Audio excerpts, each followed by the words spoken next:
Hi guys, Louisiana Jones here. For all of you guys who watch metal detecting videos on YouTube, I need to give a quick shout out to Coinozoid, who has asked us to spread the word that they are changing their channel name. They are now Hooked on History. So it's a little more appropriate for what the things that they do. Please go by Hooked on History and let the guys there know that you're still following them. I'm going to do a quick video today. This is dedicated to all of you guys out there who do a lot of clad hunting. That's a lot of what I do. It's not something that I'm going to show on YouTube. You know, I'm not one that would want to sit there and watch somebody dig a lot of clad. That's what we do. Location, geographically, maybe we don't have opportunities as much as some of the others, but it's a passion. Metal detecting is a hobby that is fun to do.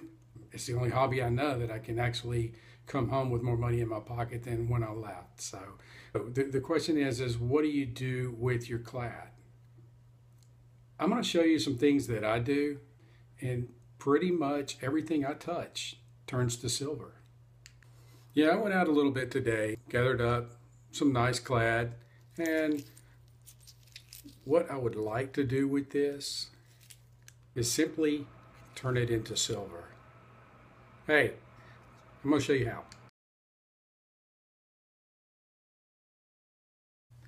Step one is obviously let's go metal detect. Let's get as much clad as we can. And what I get, I usually just dump it into a container. I don't worry about cleaning it up at all at this point. I just collect it. At some point, you get to a point where you want to go ahead and get that cleaned up and cashed in. So what I'm going to do right now is I'm going to clean up the clad that I've got, and today I'm just going to use water and detergent.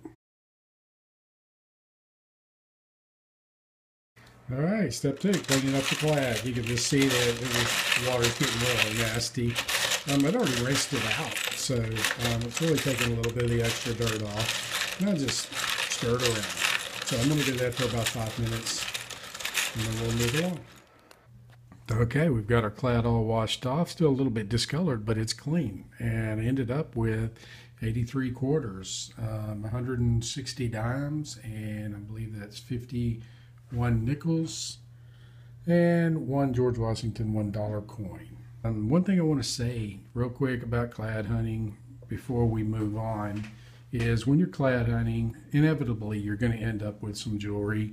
This is my little box that over the last year and a half I have got lucky, got a few things, really nice stuff. But one in particular I wanted to show is the guys that digging nickels. You've got to dig the nickels. This came up as a solid nickel signal. 10 karat gold, diamonds. I don't know about, is it focused? There we go. But yeah, so don't expect the gold, expect the coins, and this will pop up for you sometimes.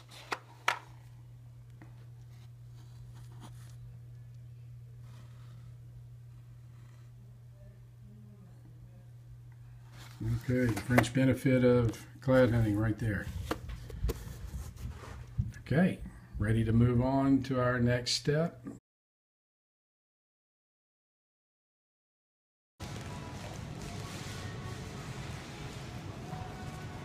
Okay guys, here we are. We're at the coin star. We're going to dump our change. Not bad after running the reject coins back through. I got in a total of now $30.20. You did see that from the coin store I ended up with $30.20. It does reject some coins, so I rejected probably about $5 worth of coins, which I will stick in a bag and roll later on. But hey, did you notice the one? This one was rejected. Obviously the coin stars don't like silver dimes, which I ended up with one that I didn't know about, 1954, so bonus for that. All right, let's move along.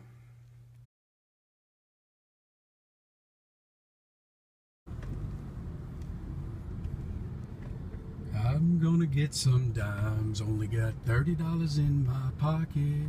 I'm hunting, looking for some silver. This is awesome. All right, here we are. We're at our local coin shop, and guys, I'm going shopping. I'll be back. Okay, I'm back from the coin store. I rummaged through the junk dime bin. Didn't spend a lot of time, so just kind of looked through and pulled out some that I liked. And this top row, kind of wanted to point some of those out. I did end up with some Mercury dimes, 1918 plain, 1920S, 1924S, 1926 plain, 1927 plain, and a 1928S. So nice coins. I know they're junk, but just kind of something nice to have and enjoy having them around. A couple of, I meant to mention the dimes were running $1.50 a piece today. So I ended up with 20 dimes, and I got to add a couple in here. Is that laying around in the bin was a barber that is an 1898S. So something that I don't have is I ended up with an 1856 O seated. Okay, so a trip to the coin store with my $30 that I cashed in from Clad, and I ended up with 20 silver dimes. Okay, I also wanted to show real quick, since I have been turning in Clad, collecting some silver, I've ended up, right now I've got about a tube and a third of Washington silver quarters. Got a full row of dimes. These are the mixed Mercs and Roosevelts. Same thing with the quarters. Anytime I find something that's either a barber or standing, I go ahead and pull those out. And again, all of these would be considered junk coins, but and obviously some of them have been cleaned. And something nice to have, something nice to look at. You never know when you may occasionally find a key date. Most of the standing liberties are dateless. I did find one really nice example. Let's see if I can get the detail on this one.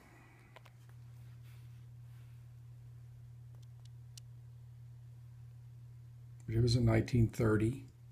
Had a lot of good detail on it.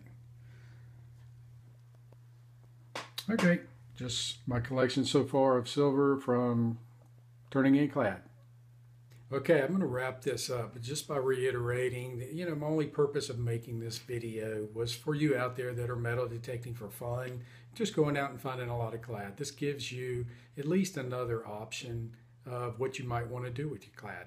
I understand it's not the same as unearthing history and pulling an 1898 O barber dime like Louisiana Digger did on his last post, or the 1916 barber that NRCR diggers have on theirs. But it is exciting to know that as you're out there and you're just hunting, having fun, digging some Clad, the next time that you get that old dirty dime, maybe you'll see in it some silver.